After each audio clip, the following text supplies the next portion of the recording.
My name is Elena Whitmore, and the first time my father tried to erase me financially, he did it with a fountain pen. It happened on a Tuesday morning inside his private office overlooking Hyde Park. Floor-to-ceiling windows. Mahogany desk. The kind of room designed to make decisions feel permanent. He didn't shout. He didn't threaten. He simply said, "You've proven you're not responsible enough to manage a trust of that size." Responsible. That word again. The Whitmore Trust Fund was established by my grandfather when I was 12. Structured. Layered. Designed to mature when I turned 35. I was 34. 1 year away. Apparently, that was too close for comfort. "I've instructed the firm to suspend distributions," my father continued. "We'll be restructuring the trust." Restructuring. Another elegant word for control. He slid a document across the desk.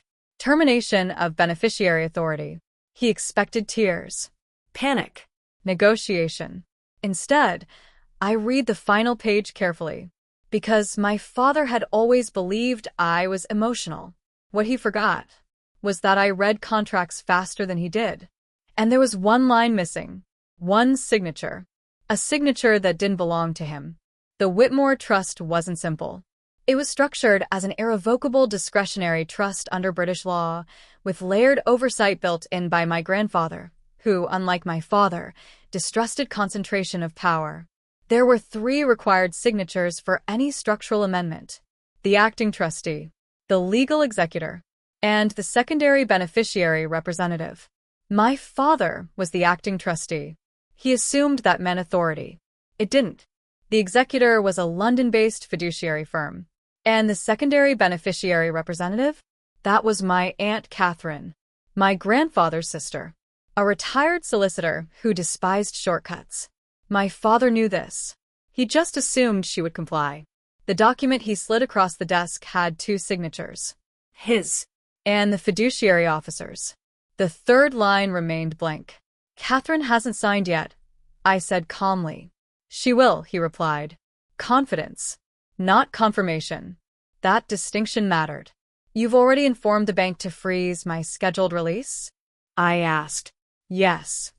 I nodded slowly. Because freezing a distribution without a legally amended trust document is not restructuring. It's interference. And interference leaves paper trails. For the first time that morning, I wasn't intimidated. I was interested. Because my father hadn't canceled my trust fund. He had exposed himself to liability. I didn't argue in his office. I didn't accuse him of overreach. I simply folded the unsigned document, placed it back on his desk, and said, "Let me know when it's complete." That unsettled him more than anger would have. "You don't seem concerned," he observed. "I'm informed," he replied. There's a difference. That afternoon, I called Aunt Catherine. She answered on the 2nd ring. "Elena, darling." I had a feeling this call was coming. She already knew. Of course she did. My father had sent her the amendment request that morning. "He wants to delay your release another 5 years, she said plainly. Claims immaturity. Risk exposure. Lifestyle instability. Lifestyle instability. Translation: I didn't join the family investment firm. Instead, I built my own venture capital advisory practice focused on sustainable tech startups. Which meant I wasn't controllable. "Are you signing?" I asked calmly. A soft chuckle. "Your grandfather wrote that clause for a reason," she said. "He knew your father confuses ownership with authority." Silence. Then she added, "I'm not signing anything that overrides his intent." I closed my eyes briefly. Not in relief. In clarity. My father hadn't secured the final signature, but he had already instructed the bank. And banks respond to trustees, not daughters. The next move wouldn't be emotional. It would be procedural. The next morning, I requested a formal meeting with the fiduciary firm. Not as a daughter, as a beneficiary. There's a difference in tone. The conference room was sterile, glass table, neutral walls, no family history attached to it. Just law. Mr. Aldridge, the senior trust officer, adjusted his glasses as I entered. "Elena, we understand there are family discussions ongoing." "I'm sure there are," I replied. but I'd like clarification on the bank freeze. He hesitated. Your father instructed us to pause distribution pending amendment approval. Pending amendment approval, I repeated. Has the amendment been fully executed? Silence. No, he admitted. And under Section 14B of the trust deed, I continued, sliding a highlighted copy across the table. Any alteration affecting beneficiary maturity terms requires unanimous authorization before operational enforcement. He looked at the document.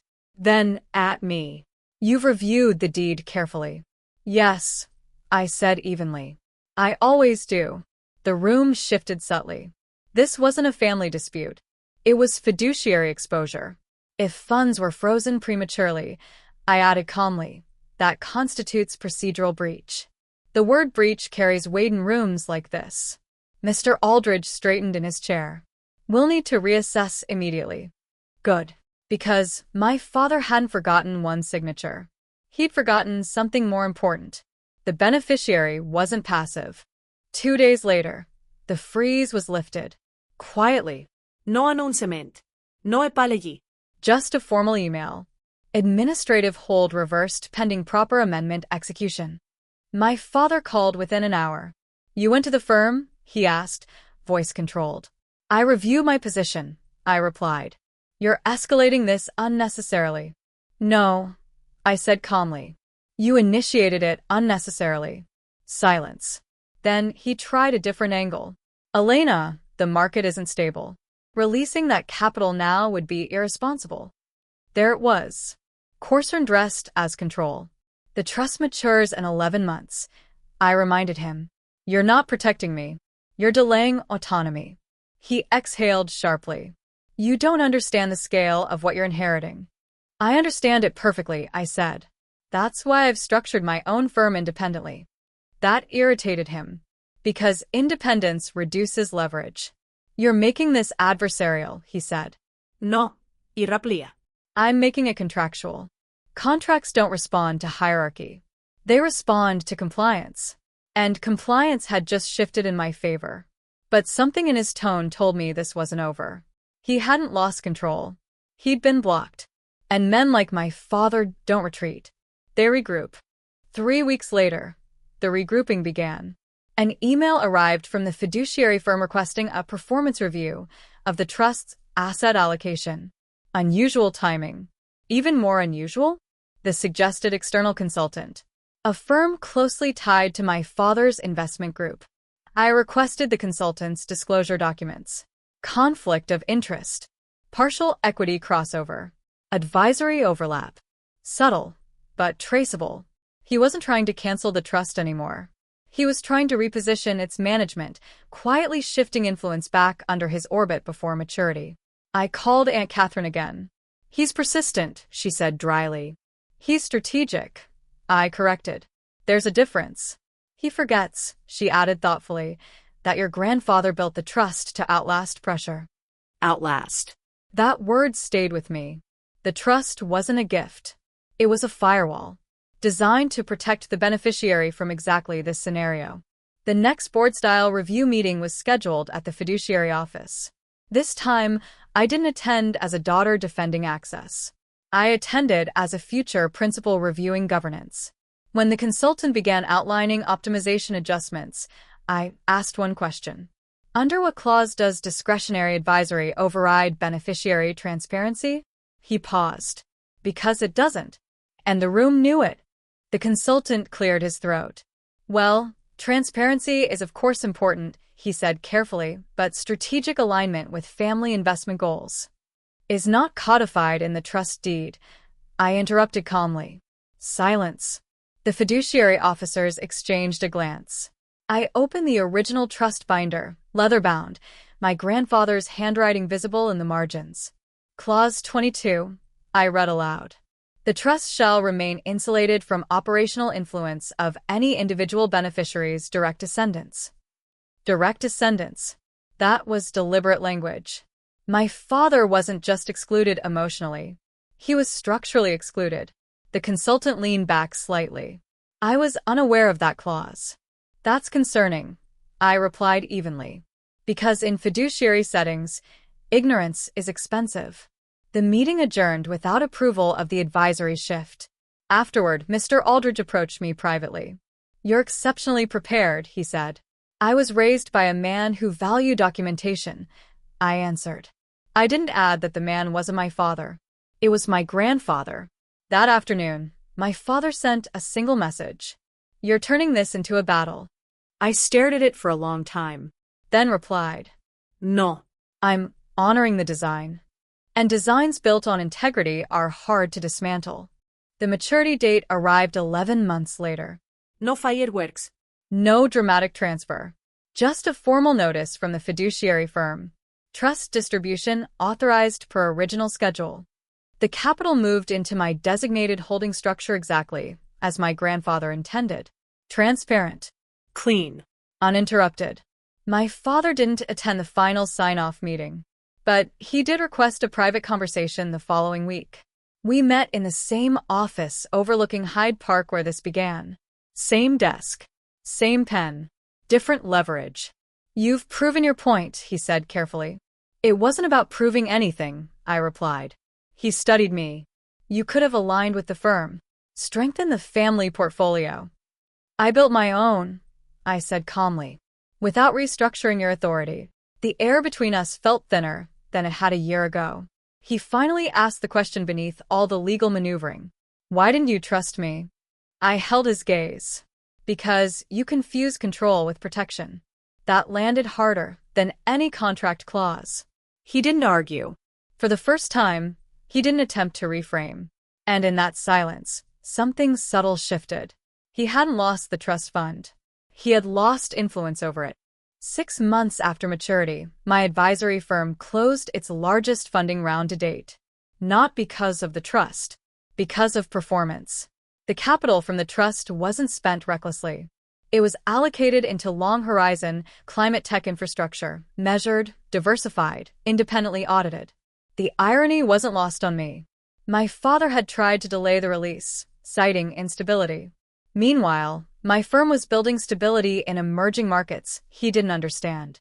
At the annual Whitmore Foundation dinner, he introduced me differently. "This is my daughter, Elena," he said.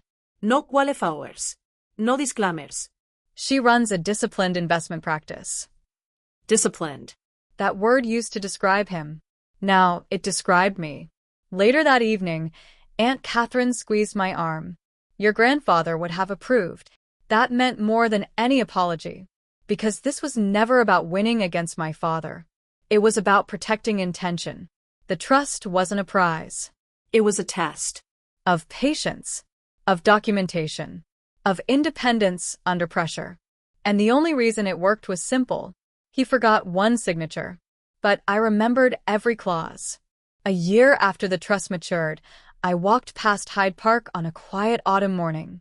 The leaves were turning gold, the air sharp and clear, the kind of day my grandfather used to call good for thinking. I thought about that in sign line. That empty space on the amendment document. My father believed authority was inherited automatically. My grandfather believed it was structured deliberately. That difference shaped everything. The trust now sits inside a holding framework entirely independent of the Whitmore Investment Group. Transparent governance. Dual oversight. No single point control. Not even from me. Because real protection isn't about replacing power. It's about distributing it correctly. My father still runs his firm. We speak occasionally, measure conversations, no financial undertones. He never tried to amend the trust again. Not because he couldn't attempt it, but because he finally understood something essential. Signatures matter. Not just the ink. The intention behind them. He tried to cancel my future with a pen. He forgot the one signature that made it possible. And in that oversight, he learned what my grandfather always knew. Control expires. Structure endures.